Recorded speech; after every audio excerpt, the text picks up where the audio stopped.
بسم اللہ الرحمن الرحیم ایاک نعبد و ایاک نستعین۔ سب سے پہلے تو میں تحریک انصاف کے کارکنوں کو مبارک دیتا ہوں کہ اس کے باوجود کہ پورا کریک ڈاؤن ہوا تحریک انصاف کے خلاف، تقریباً ساری لیڈرشپ یا جیل میں ہے یا انڈر گراؤنڈ ہے، چھپی ہوئی ہے، اس کے باوجود جس طرح پبلک نکلی اور اس چیز کے اوپر جو کہ ہر مسلمان کو تکلیف دیتی ہے کہ قرآن کی جو بے حرمتی کی گئی سویڈن کے اندر اور آزادی رائے کے آڑ لے کے اس کے پیچھے چھپ کے کی گئی، تو مجھے بڑی خوشی ہوئی کہ ایک زندہ قوم کی طرح اور اپنے کارکنوں کو میں خاص طور پہ کہنا چاہتا ہوں کہ زندہ قومیں نکلتی ہیں حق سچ کے لیے اور انصاف کے لیے، اور مجھے بڑی خوشی ہوئی ہے دیکھ کے کہ ہم نے کم از کم پاکستان سے ایک آواز اٹھی پرامن طریقے سے کہ یہ ہمیں اس چیز نے تکلیف دی ہے اور آپ آزادی رائے کی آڑ لے کے لوگوں کو تکلیف نہیں پہنچا سکتے۔ لیکن دوسری جو بات، سپریم کورٹ کا تفصیلی فیصلہ آیا کل 9 مئی کو، جس طرح مجھے وہاں سے اغوا کیا اسلام آباد ہائی کورٹ کے اندر جب میں رجسٹری میں بیٹھا ہوا تھا، تو جس طرح مجھے اغوا کیا گیا کمانڈو ایکشن میں، سپریم کورٹ کا تفصیلی فیصلہ آیا اور اس میں 2 چیزیں واضح ہو گئیں کہ ایک کہ یہ غیر قانونی تھا اور غیر آئینی تھا، جو طریقہ انہوں نے جس طرح مجھے وہاں سے اغوا کیا ہے وہ غیر قانونی بھی تھا اور غیر ہمارے آئین کے خلاف بھی تھا۔ اور یہ بھی اس میں آیا سپریم کورٹ کے فیصلے میں کہ جب میں چیف جسٹس صاحب کے سامنے پیش ہوا تو پہلی دفعہ مجھے پتہ چلا کہ کیا ہوا، ملک کے اندر توڑ پھوڑ ہوئی، آگ لگی، کتنے بڑے احتجاج ہوئے، مجھے تو کوئی اندازہ ہی نہیں تھا کیونکہ مجھے تو انہوں نے نظر بند کیا ہوا تھا۔ تو یہ بھی چیز واضح ہو گئی کیونکہ میرے اوپر کیسز پہ کیسز کیے جا رہے ہیں، پتہ نہیں کتنے 30-40 کیس کر چکے ہیں اب تک، کہ یہ میری ایما پہ سب کچھ ہوا ہے، یہ جو توڑ پھوڑ ہوئی ہے، یہ جو جلایا گیا اور جو احتجاج ہوئے۔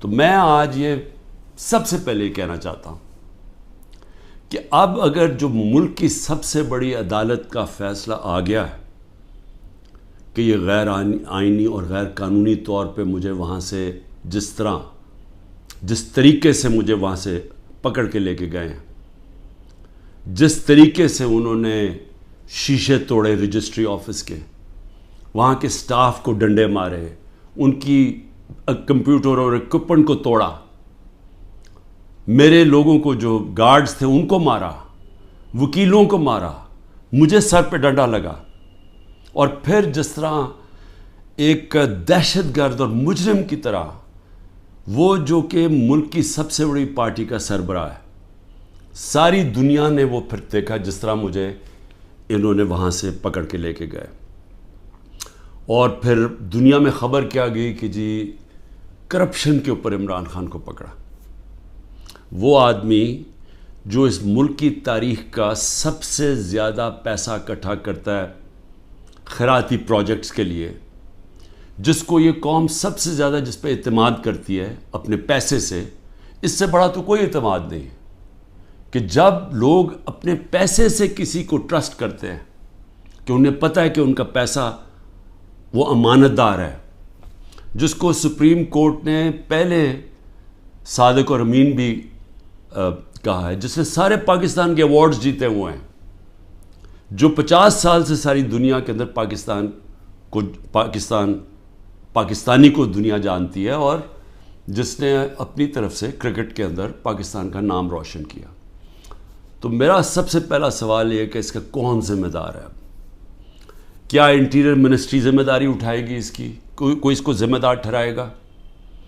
اور کیا نیب چیئرمین اس کی ذمہ داری لے گا جو ہوا میرے ساتھ؟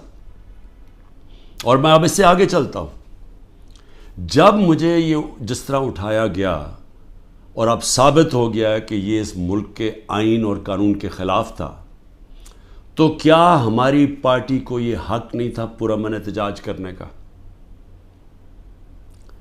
اب تو اگر ثابت ہو گیا نا کہ یہ قانون توڑ کے مجھے وہاں سے اغوا کیا گیا اور جس طرح مجھے ذلیل کیا گیا، تو کیا ایک ملک کی سب سے بڑی پارٹی کے سربراہ کو جب اس طرح اسے کیا جائے تو کیا اس کی پارٹی کو حق نہیں تھا پرامن احتجاج کرنے کا؟ اور یہ میں پھر واضح کر دوں، آئین ہمیں کہیں جگہ پہ روکتا نہیں ہے پرامن احتجاج سے، کہ جی کنٹونمنٹ میں احتجاج ہو یا جہاں بھی ہو، ہم کہیں بھی احتجاج کر سکتے ہیں۔ یہ ہمیں آئین ہمیں حق دیتا ہے، ہمیں توڑ پھوڑ کا حق نہیں دیتا، ہمیں جلانے کا حق نہیں دیتا، اور وہ سارے ہم سب اس کی مذمت کرتے ہیں۔ میں نے سپریم کورٹ میں جب مجھے بتایا چیف جسٹس صاحب نے، میں نے اس کی مذمت کی، اور انہوں نے وہ لکھا اپنے آرڈر کے اندر، اور میں نے کہا کہ 27 سال میں آج تک میں نے کبھی اپنی جماعت کو یہ نہیں کہا کہ کسی قسم کی انتشار کے اندر شامل ہو۔ میری سٹیٹمنٹس ہیں، جب ہمارے سے ظلم بھی ہوا 25 مئی کو، جب ہمارے اوپر جس طرح انہوں نے ہمارے ساتھ ظلم کیا کہ ہمیں بگر کراؤڈ ہے ان کا ڈنڈے مار کے ٹھیک کرو، عورتوں کے اوپر، بچوں کے اوپر جو ہمارے نکلے ہوئے تھے پرامن احتجاج کے لیے، ان کے اوپر جو انہوں نے تشدد کیا، میں نے اگلے دن اسی دن رات کو ہوا، صبح کو میں نے اپنا دھرنا کینسل کر دیا، اور میری اس تقریر سن لیں، میں نے ادھر کہا کہ میں انتشار نہیں چاہتا۔ 26 نومبر کو 4 لاکھ لوگ جمع ہوئے پنڈی کے اندر، اور وہ سارے تھا کہ ہم نے پرامن ایک مارچ کرنی ہے وہاں سے اسلام آباد، وہاں جنہوں نے 30,000 پولیس جمع کر لی۔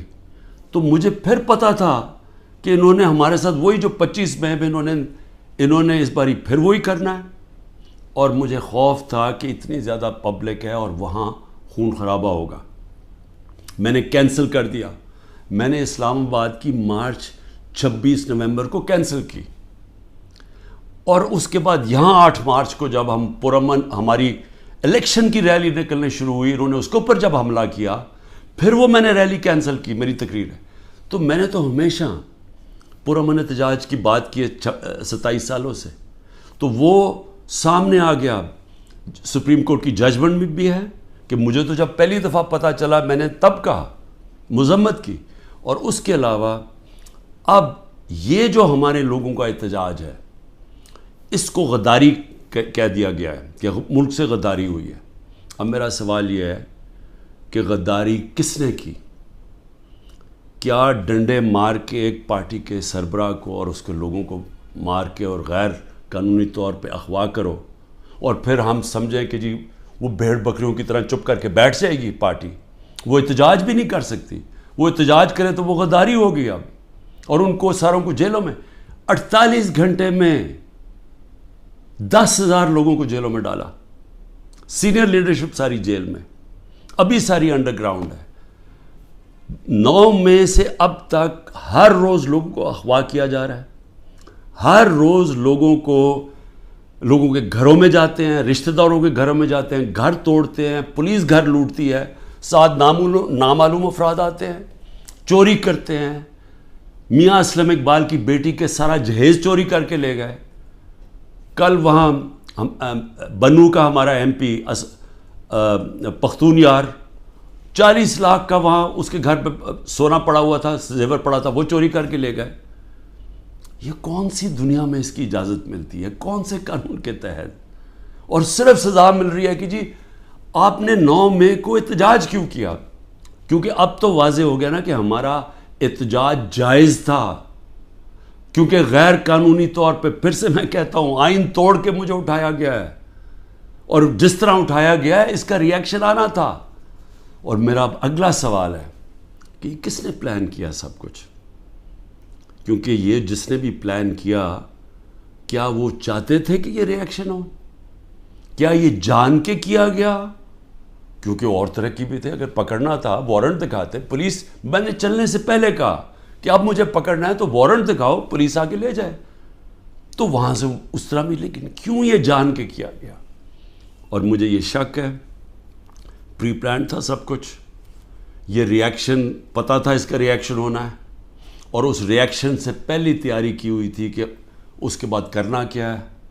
کیسے انہوں نے تحریک انصاف کو کرش کرنا ہے، جو ابھی تک کوششیں ہیں.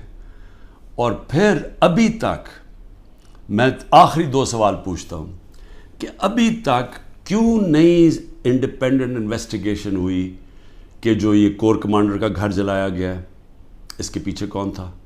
کیوں نہیں انڈیپینڈنٹ انویسٹیگیشن؟ کیونکہ یہ کوئی نہیں ہوتا کہ جی آپ ہی فیصلہ کریں کس نے کیا اور آپ ہی پکڑ کے ان کو سزائیں دے دیں. یہ جج، جوری، ایکسیکیوشنر دنیا کے کسی قانون میں نہیں ہوتا. تو کوئی انڈیپینڈنٹ انویسٹیگیشن نہیں ہوئی. ہم ڈیمانڈ کرتے ہیں انڈیپینڈنٹ انویسٹیگیشن ہو. انشاءاللہ ہم ثبوت دیں گے کہ اس کے اندر لوگ گھسائے ہوئے تھے، ایمبیڈ کیے ہوئے تھے لوگ. جس طرح میرے گھر کے باہر پلان بنا ہوا تھا کہ انہوں نے پولیس کے دونوں اسلام آباد آئی جی نے لوگ تیار کیے ہوئے تھے، پولیس والے چند تھے، یہاں لاہور کے آئی جی نے پلان کیا ہوا تھا، اور انہوں نے مل کے یہاں سے گولی چلانی تھی پولیس کے اوپر، انہوں نے پھر پورا اٹیک کرنا تھا واپس. یہ سارا پلان بنا ہوا تھا جو میں نے 22 مارچ کو پبلک کو پہلے بتا دیا. تو یہ بھی ایمبیڈ کیے ہوئے تھے، لوگوں کو اندر گھسایا ہوا تھا ہمارے، کیونکہ ہر جگہ سے، کیونکہ میں نے جب بعد میں پوچھتا گیا کہ یہ ہوا کیا ہے، ہر جگہ سے ایک آئی کہ جی لوگ تھے، کئی لوگ اندر گھسے ہوئے تھے، وہ اشتعال دلوا رہے تھے لوگوں کو. اور پھر ہر جگہ سے ایک چیز آئی کہ جی یہ جو ریڈیو پاکستان جلا، یہ کوئی ماچس کی تیلی سے تو نہیں جلا.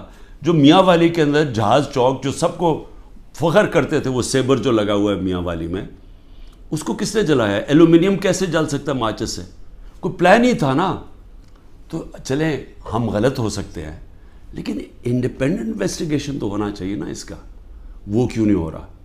اور مجھے افسوس ہے کہ جو فضا بنائی ہوئی ہے کہ غدار پوری پارٹی کو غدار بنایا ہوا ہے، اس فضا کے اندر یہ نہیں ہونے لگا. یہ جو اس وقت جنگل کا قانون پاکستان میں ہے، یہ نہیں ہوگا. اور دوسری چیز میں سوال پوچھتا ہوں آج کہ جو 25 لوگوں کو شہید کیا گیا، جس میں سے 16 ہمارے پاس ایڈریسز ہیں، باقی 9 غائب ہیں، کیونکہ ہمیں خوف ہے کہ اس طرح یہاں اس وقت خوف پھیلایا ہوا ہے، جو یہ جو ظلم کا نظام بنا ہوا ہے، اس کے اندر وہ پولیس پہنچ جاتی ہے. یہ 16 کا بھی بڑے مشکل سے ڈر کے ان کے رشتہ داروں نے بتایا، ان کے نام دیے ہیں، پتہ دیے ہیں، جو 16 لوگ شہید کیے گئے ہیں. اس کے علاوہ جو 3 لوگ، پہلے میں 2 سمجھ، 3 لوگوں کی ٹانگیں ضائع ہو گئی ہیں، ٹانگیں کٹ گئی ہیں گولیاں لگ کے.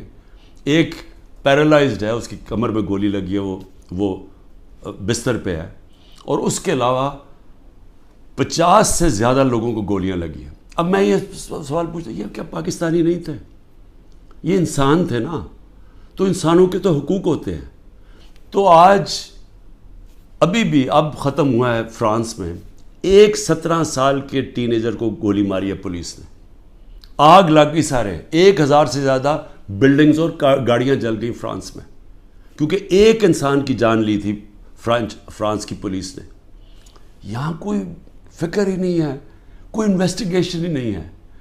سب نہتے تھے، کسی پولیس والے کو، کسی رینجر کو کوئی گولی نہیں لگی. اس کا مطلب یہاں سے تو کوئی فائرنگ نہیں تھی. تو کیا پہلے ایک غیر قانونی اور آئینی غیر آئینی چیز کی جاتی ہے جس کا ریاکشن ہوتا ہے؟ پرامن احتجاج ہمارا آئین ہمیں حق دیتا ہے. تو کیوں ان کو ابھی تک انویسٹیگیشن نہیں ہوئی کہ یہ جو لوگ بیچارے نوجوان تھے، ان کے ماں باپ تھے، بیوی بچے تھے، ان کو جو گولیاں ماری گئیں، کوئی نہیں پوچھے گا. ابھی تک تقریباً 2 مہینے ہونے والے ہیں، کوئی پوچھے گا نہیں کہ یہ بھی پاکستانی، ان کے بھی رائٹس ہیں، ان کے حقوق ہیں. تو اس کو بھی صرف ایک پوری فضا بنا کے کہ جی پاکستان کے اندر جو یہ ہوا ہے 9 مئی کو، اس کے اوپر ایک پوری پارٹی کے اوپر، اس کے اوپر ہر قسم کا تشدد کرو، ان کو دباؤ، ختم کرو. اور میں سمجھتا ہوں یہ پری پلان تھا، سب کچھ پہلے سے پلان بنا ہوا تھا. میں آخر میں یہ کہنا چاہتا ہوں کہ دیکھیں، میں پاکستان کی اب بات کر رہا ہوں، میں اپنی پارٹی کی بات نہیں کر رہا. یہ جو ظلم ہو رہا ہے ایک ملک کی سب سے بڑی پارٹی کو سازش کے تحت، کیونکہ الیکشن یہ پی ڈی ایم والے اب لڑ نہیں سکتے، ان سب کو خوف ہے کہ الیکشنز کے اندر انہوں نے ہار جانا ہے. تو یہ پوری سازش کا حصہ بنے ہوئے ہیں اور اسٹیبلشمنٹ کے ساتھ جان کے اسٹیبلشمنٹ کو ہمارے خلاف اور کر رہے ہیں، صرف اس لیے کہ یہ الیکشن میں پی ٹی آئی کو اسٹیبلشمنٹ ختم کرے پی ٹی آئی کو، تاکہ یہ چور پھر سے الیکشن جیت کے آ جائیں. اور ان کا کوئی انٹرسٹ نہیں ہے پاکستان میں. 14 مہینے میں انہوں نے پاکستان کو ادھر کھڑا کیا ہے کہ جو آج اگر کل ہم نے آئی ایم ایف کے ساتھ اس لیے ڈیفالٹ سے بچانے کے لیے اپنے ملک کو تباہی سے بچانے کے لیے، حالانکہ ہمارے پر ہر قسم کا ظلم ہو رہا ہے، ہم نے اس کے باوجود ان کی سٹینڈ بائی ایگریمنٹ کے ساتھ اس لیے گئے ہیں کہ ہمارا ملک بچ جائے. ان کو کوئی فکر نہیں ہے کیونکہ ان کے سارے پیسے باہر پڑے ہیں. تو میں آخر میں یہ کہنا چاہتا ہوں کہ جس کو بھی اس وقت پاکستان کی فکر ہے، جو اس وقت گیلپ کی سروے آئی ہے کہ ہر 5 میں سے 4 پاکستانی کہہ رہے ہیں کہ ہم غلط راستے پہ نکل گئے ہیں، یعنی پاکستانی میجورٹی جو 80% سے زیادہ پاکستانی کہہ رہے ہیں ہم غلط طرف نکل گئے ہیں، اس کے باوجود کوئی راستے میں کوئی کورس کریکشن نہیں ہو رہا، اور ہم صرف اور صرف ایک 1 پوائنٹ ایجنڈے پہ کہ جی کسی طرح پی ٹی آئی کو کرش کرو تو ملک کے مسئلے حل ہو جائیں گے. اور اس سے کس کو فائدہ ہو رہا ہے؟ کون ہیں وہ لوگ جو اس تباہی سے فائدہ اٹھا رہے ہیں؟ وہ میں آپ کو یقین دلاتا ہوں کہ وہ پاکستان کی اکثریت نہیں ہے.